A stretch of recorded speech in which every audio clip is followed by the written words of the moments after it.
మీరు గురూజీగా మారారు కావచ్చు. మీకు శాస్త్రాలు అన్నీ మీకు తెలుసు. వేదాలు, శాస్త్రాల గురించి కాస్త పఠనం చేసి ఉంటారు కాబట్టి ఆ నాలెడ్జ్ అవుతున్నారు.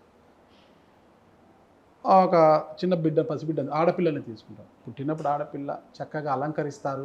తల్లిదండ్రులు మురిసిపోతారు ఆడపిల్లని చూడగానే. అంటే మగపిల్లవాడి కన్నా ఆడపిల్ల ఇంట్లో ఉన్నప్పుడు చాలా ఆనందంగా ఉంటుంది. అంటే ఆ పిల్ల ఎదుగుతున్న కొద్దీ కూడా చాలా ఇష్టం. కాలికి గజ్జె కట్టి ఇంట్లో గల్లు గల్లు మన ఆడపిల్ల తిరుగుతుంటే ఆనందం వేరు. ఇంట్లో పట్టు పావడా వేసుకుని ఆడపిల్ల తిరుగుతుంటే అంత ఆనందంగా ఉంటుంది తల్లిదండ్రులకు. ఆ పిల్ల పెరిగి పెద్దయినాక అన్నిట్లో ఉంటుందంట. గుడులకు వెళ్తుంది, పూజలు చేస్తారు, అన్నిట్లో పార్టిసిపేట్ చేస్తుంది, అన్నీ చేస్తారు. బొట్టు పెట్టుకుంటుంది, పూలు పెట్టుకుంటుంది, గాజులు అన్నీ చక్కగా ఉంటుంది. పెళ్ళయ్యేంత వరకు ఇవన్నీ కొనసాగుతాయి. పెళ్ళవుతుంది, పెళ్ళైనా కూడా ఒక గృహిణిగా చాలా చక్కగా ఉంటుందన్నమాట. నిత్యం ఎవరు వచ్చినా కూడా ఒక గృహిణి మోములో బొట్టు లేకపోయినా కూడా అమ్మ బొట్టు పెట్టుకో అంటారు, గాజులు వేసుకో అంటారు, అని చెప్తుంటారు. ఇదంతా ఒక మన భారతీయ సంస్కృతి సాంప్రదాయాలు మనం అనుకుంటాము. అంతవరకు బాగానే ఉంటుంది కదా. బాగానే అంటే వివాహం అయ్యేంత వరకు అమ్మాయి అమ్మాయిలాగే ఉంటుంది. పూలు పెట్టుకుంటుంది, గాజులు పెట్టుకుంటుంది, అన్నీ చేస్తుంటుంది కదా. దేవుడికి మొక్కుతుంది, పూజలు చేస్తుంది. మధ్యలో వచ్చేవాడు భర్త. ఎక్కడి నుంచో వచ్చి అమ్మాయిని పెళ్లి చేసుకుంటాడు.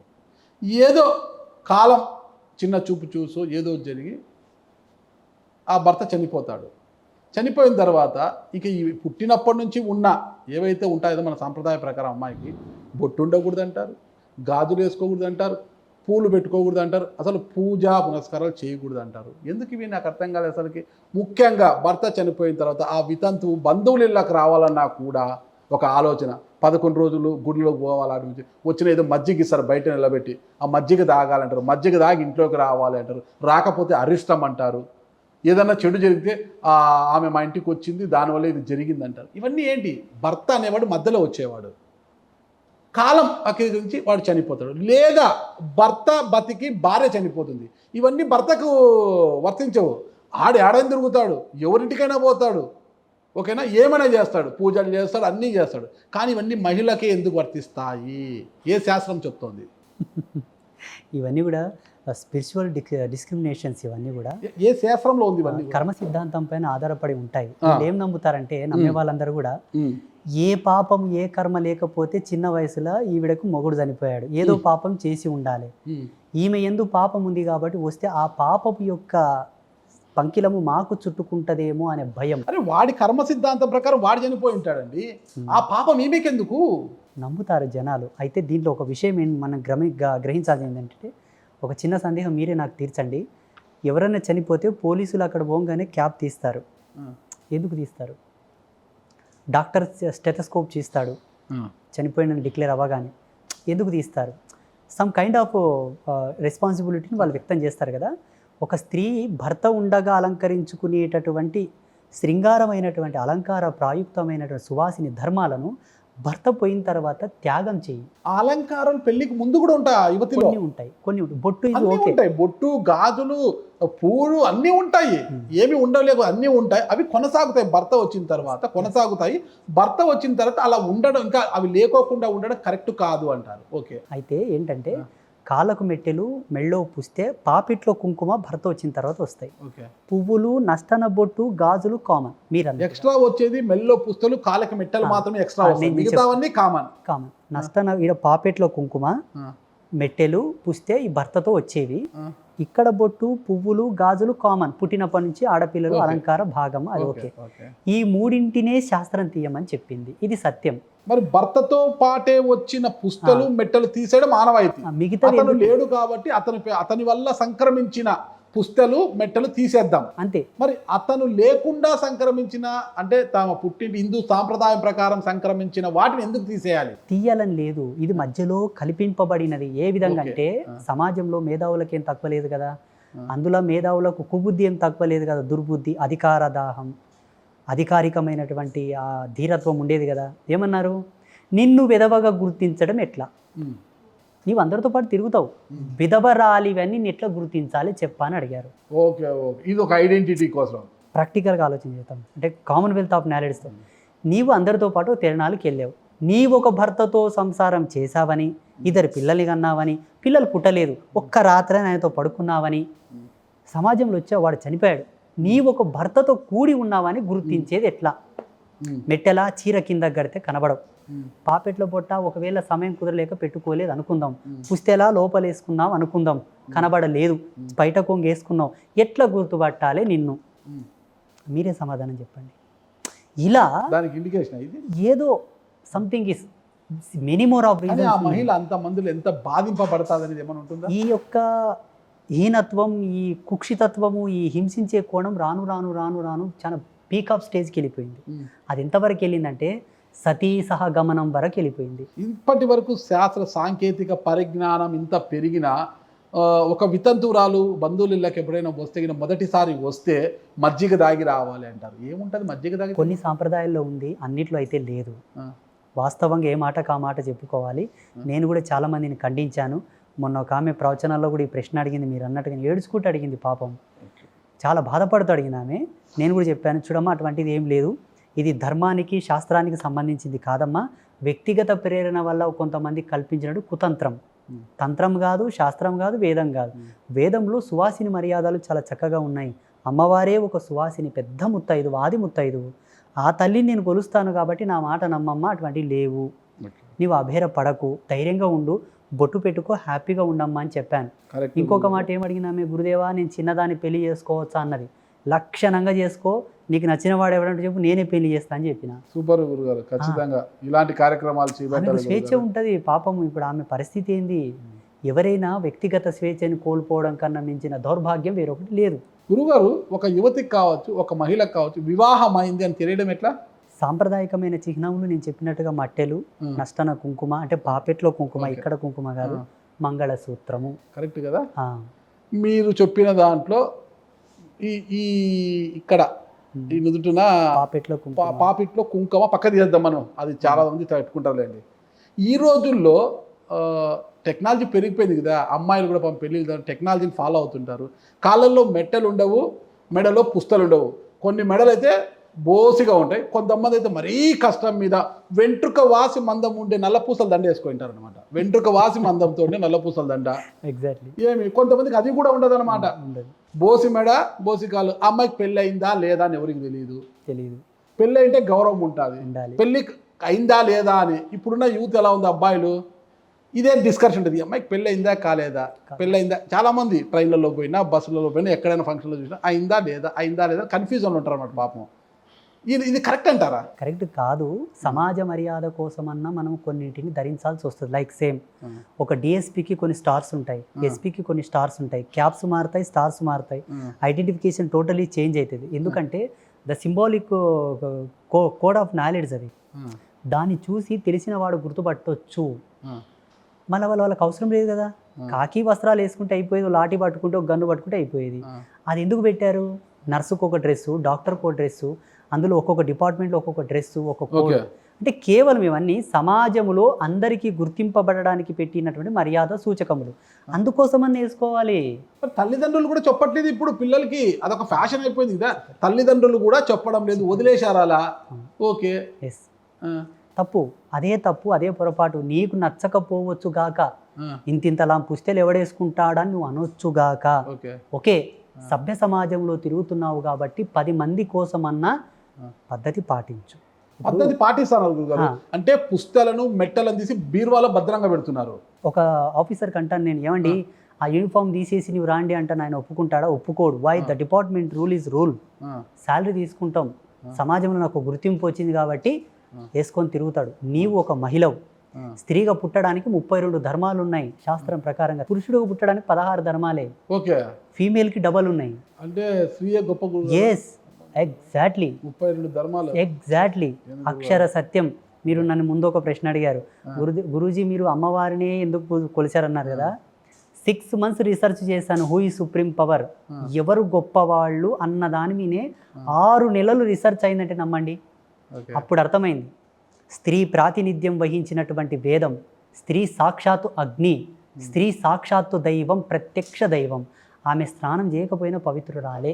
Okay, exactly. పురుషుడైతే స్నానమాచరించాలి, శిఖాబంధనం, యజ్ఞోపవీత మార్జనం, తిలకధారణ, ఆచమనం, ప్రాణాయామం, తర్వాత దేవతతోనికి పో.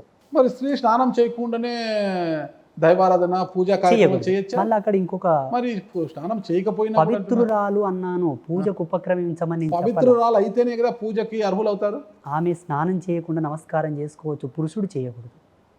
తంతులు వేరు, పక్కకి ఎడదాం. తంతు వేరు, పురుషుడు వెళ్తున్నది తంతుకు.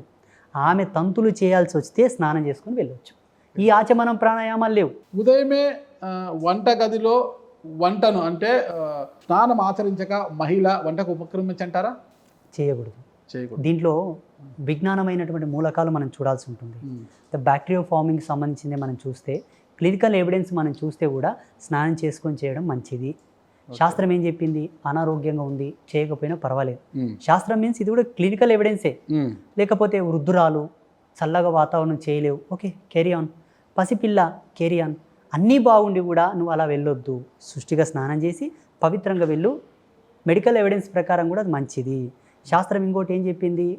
స్త్రీలు యజ్ఞోపవీతం వేసుకోకూడదా, స్త్రీలు యజ్ఞం చేయకూడదా, స్త్రీలు వేదం చదవకూడదా, స్త్రీలు ఇది చేయకూడదా అని వివాదాలు ఉన్నాయి సమాజంలో. ఈరోజు కూడా అంటే అమ్మాయిలు అంటే 13 సంవత్సరాల లోపు ఉన్న అంటే అంతవరకు ఎందుకు పుష్పవతి కాని అమ్మాయి ఎవరైనా మనకు అయ్యప్ప స్వామి టెంపుల్కి వెళ్ళవచ్చు, కానీ ఆ తర్వాత వెళ్ళకూడదు అంటారు కదా, అది కూడా ఇప్పుడు గొడవ జరుగుతుంది. దీంట్లో ధార్మికమైనటువంటి లోతు నీతి మనం చూడాల్సి వస్తే, స్త్రీ ప్రత్యక్ష గాయత్రి, ఆమెనే గాయత్రి, ఆమెనే వేదం, వేరే వేదంతో ఆమె పనిలేదు అని నేను అంటాను. స్త్రీ నిత్యం బగబగ బండేటటువంటి అగ్నిహోత్ర, ఆమెకు వేరే యజ్ఞంతో పనిలేదు. ఓకే, నేను నమ్మిన సత్యం, నేను ఆ పరదేవతని పూజిస్తున్నాను కదా, ఒక తల్లి కంటేనే నేను పుట్టిన. కానీ ఇంకొక మాట ఏం చెప్తానంటే, ఆమెకు కర్మ సిద్ధాంతం సంబంధం లేదు. ఓకే, పురుషుడికి అవసరం, అందుకే కర్మలు చేయాలి. తను నిత్యం మర్యాద, నిత్యం ఆమె గౌరవనీయురాలే, నిత్యం పూజనీయురాలే. ఒక్క సువాసిని సాక్షాత్తు పరదేవతో సమానం అని చెప్పి మనకు శాస్త్రం చెప్తున్నది. సువాసిని ధర్మం ప్రకారంగా స్త్రీ ఏ విధంగా ఉత్తమురాలన్న దానికి ఇంకొక ఎగ్జాంపుల్ చెప్పాల్సి వస్తే, స్త్రీ శరీరం ఎక్కడ కూడా 2 భాగాలతో అతికినట్టుగా ఉండదు, ఏకంగా డిపాజిటెడ్గా ఉంటుంది స్త్రీ శరీరం. పురుష శరీరం వృషణాల కింది నుంచి ఒక గీత లాంటి ప్రదేశంగా 2 భాగాలు కలిసినట్టుగా మనకు ఒక ప్రదేశం ఉంటుంది శరీరంలో, వృషణాల కింది నుంచి అంగం కింది వరకు. స్త్రీకి అలా ఉండదు, శరీరం అంతా కూడా ఎక్కడ కూడా అతికినట్టుగా ఉండదు. వై? తను స్వతంత్రురాలు. సృష్టిలో ఫస్ట్ స్త్రీ పుట్టిందా పురుషుడు పుట్టిందా అని చెప్తే స్త్రీ పుట్టింది. స్వయం సంయోగ శక్తి చేత, స్వయం ఓజస్సు చేత పురుషుని తర నుంచి తీసిందని చెప్పడంలో ఆశ్చర్యం లేదు. ఆ విధంగా ఎగ్జాక్ట్లీ ఆ విధంగా వేదం కూడా ఏం చెప్తుందంటే, వేదం అపౌరుషేయం అనగా స్త్రీ యొక్క ధార్మిక సూత్రానికి ప్రమాణం. ఓంకారం నుంచి స్త్రీ శక్తి పుట్టింది, ఆదిశక్తి. ఆదిశక్తి నుంచి త్రిమూర్తులు వచ్చారు. ఎక్కడ చూసుకున్నా స్త్రీ స్వతంత్రురాలు. ఆమె అవమానానికి గురి అయ్యిందంటే అది వినాశనం. రామాయణం, మహాభారతం, ఇక్కడ ద్రౌపది అంతే అంతే అంతే అంతే అంతే. దాంట్లో అది శాసనం. ఇంకా శాసనాలు ఇవన్నీ చెప్పారు కదా. ఇప్పుడు శాస్త్రం పెరిగిపోయింది, సాంకేతిక పరిజ్ఞానం పెరిగిపోయింది. గర్భవతులుగా ఉన్నవారు 9 నెలల ఇక పురుడు పోసుకోవాలి, డెలివరీ అంటే ఇప్పుడు ఎవరు కూడా ఆగేటట్లేరు. గడియలు, మంచి రోజు అవి చూసుకొని ఆ రోజు సర్జరీ పెట్టుకుంటున్నారు. మొత్తంగా ఆ రోజు దాని ద్వారా పిల్లల్ని ప్రసవించేవారు ఎక్కువైపోయినారు. ఓకేనా? అయితే సాధారణ నొప్పులతో 9 నెలలు కూడా నెలలంతా మోసి నెలలు పూర్తయ్యాక సాధారణ నొప్పులతో పిల్లల్ని కలిగి చాలా తక్కువ అయిపోతున్నారు అన్నమాట. ఓకేనా? అయితే ఆ కర్మగాలి వాళ్ళు వచ్చి అది సాధారణ నొప్పులతోనే సాధారణ బిడ్డకు జన్మనిస్తే కదా, అది అమావాస్య అయింది అనుకోండి, ఇక చచ్చినట్టే. అమావాస్య రోజు పుట్టింది, అమావాస్య రోజు పుట్టాడు, ఏమి జరిగినా కూడా అమావాస్య రోజు పుట్టాడు, అమావాస్య రోజు పుట్టింది, ఇదే మాకి కర్మ అంటుంటారంట. అది నిజంగా అమావాస్య రోజు పిల్లలు పుడితే అంత చెడ్డ గురుగారు? ఈశ్వరుని యొక్క ప్రేరణతో ఈశ్వరుడు గర్భకోశమునందు ప్రేరణ కలిగించగా యోనిరంధ్రములు తెరుచుకొని పుట్టిన బిడ్డకు ప్రమాణం, ముహూర్తం, కాలము, సమయం ఆపాదం అవుతాయి. ఆరో లెవెల్స్ కూడా అలా డెవలప్ అయ్యి వస్తాయి. కాబట్టి తల్లి తన యొక్క త్రికరణ శుద్ధితో, త్రికరణ శక్తితోటి తీయాలి బిడ్డని. అలా పుట్టిన బిడ్డనే బిడ్డ. ఇప్పుడు కోసి తీసుకునే వాళ్ళంతా కూడా అయోనిజలు. అయోనిజలు వాళ్ళందరూ. పూర్వం అయోనిజలు ఎవరంటే అగ్నిలో నుంచి వచ్చేవాళ్ళు, హోమగుండంలో, లేదా పువ్వులో వచ్చేవారు, కాయల్లో వచ్చేవాళ్ళు అని మేము చదువుకుంటుంటాం శాస్త్రంలో. ఇప్పుడు అందరూ మీ నుంచే వస్తున్నారు, యోని నుండి ఎవరు రావట్లా. కలియుగం అంతా అయోనిజలు ఎక్కువ ఉన్నారు ఇప్పుడు. కరెక్ట్. ఆ విషయానికి వస్తే, అసలైన జీవధర్మ సిద్ధాంతం ప్రకారంగా, కాల గణన సూత్ర సిద్ధాంతం ప్రకారంగా యోని నుండి వచ్చిన మనుజుడు పూర్ణ మనుజుడు అని నేను అంటాను.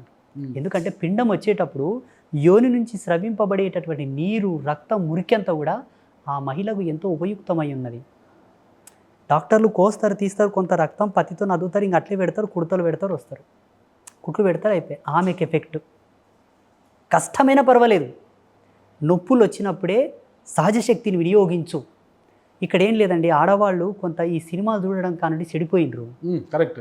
ఎట్లా, ఇప్పుడు గోవు ఉంది, కుక్క ఉంది, కుక్క ఒక కాన్పుల 9 పిల్లల్ని కంటది, పంది ఒక కాన్పుల 20 పిల్లల్ని కంటది. దానికి తెలియదు ఇది నొప్పి అని. వీళ్ళు ఏదో ఊహించుకుంటారు, ఒక్కరిని కూడా తీయనికే బాధపడతారు.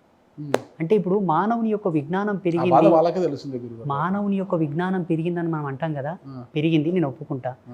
కుక్క ప్రసవిస్తున్నంత ఈజీగా కూడా మానవుడు ప్రసవించలేక కృత్రిమంగా మారుతున్నాడంటే విజ్ఞానం ఎక్కడ డెవలప్ అయింది? ఓకే. పోనీ ఇది ఇలా ప్రసవిస్తే నొప్పికి భరించలేక వాళ్ళు ఇలా కోసుకుంటున్నారు గురూజీ, మనం మొగోళ్ళం, మనం మాట్లాడకూడదు అనుకుంటే దానివల్ల నీకే నష్టం, పుట్టే బిడ్డకు కూడా ఇబ్బందే. పూర్ణమైనటువంటి వికాస తరంగిణితో రాడాడు, నేను రాసిస్తా, నొప్పైనా పర్వాలేదు భరించు, బిడ్డను సుఖప్రసవం చేసుకోవడానికి ప్రయత్నించాలి. ఒకవేళ శారీరక శక్తి సరిపోలేదంటే ఓకే, డాక్టరు చెప్తాడమ్మా వద్దు, అది సెకండరీ. అసలు వీళ్ళు ఏం ట్రై చేయరు, వీళ్ళకు సైకాలజీ ఉంది.